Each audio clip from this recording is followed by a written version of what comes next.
turun langsung menemui mahasiswa dan berjanji membuka akses audit internal. Di Surabaya, puluhan kampus swasta mendadak membatalkan kelulusan mahasiswa yang terbukti membeli skripsi. Di Bandung, para guru besar menandatangani deklarasi integritas akademik yang dibacakan di depan publik. Semua bergerak, semua tersadar. Apa yang dimulai dari satu surat terbuka, kini menjelma menjadi api besar yang membakar ilalang kebusukan sistem pendidikan tinggi. Sementara itu, Profesor Hendra kembali ke kampus untuk pertama kalinya sejak pengakuannya viral. Ia datang tanpa pengawalan, hanya ditemani Ayu, putrinya.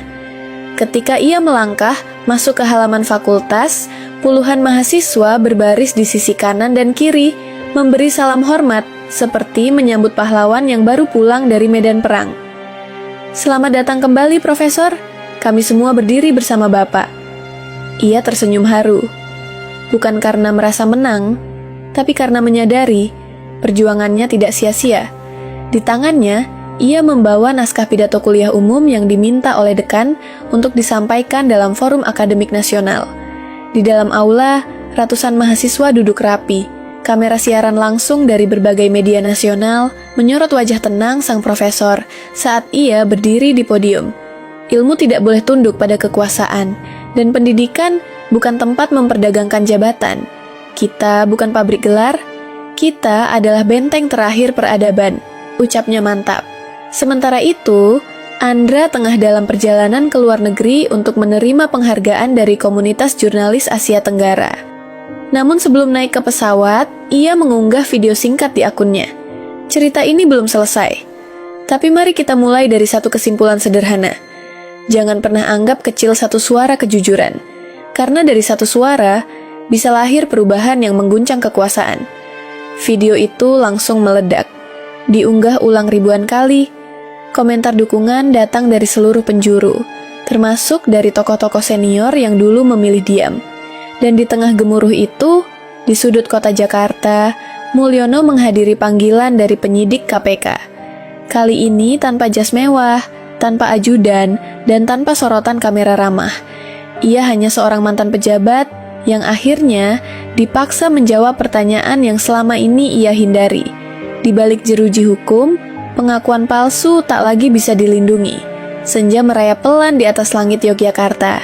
Di ruang kerja sederhana milik Profesor Hendra, cahaya keemasan menembus tirai jendela, membasuh meja yang dipenuhi buku tua, catatan mahasiswa, dan selembar undangan istimewa.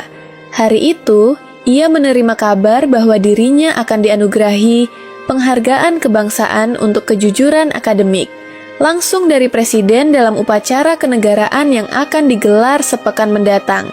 Bukan hanya sebagai penghormatan atas keberaniannya, tetapi sebagai simbol perlawanan terhadap budaya manipulasi yang telah lama mengakar. Namun bagi Profesor Hendra, penghargaan itu bukanlah puncak perjuangan.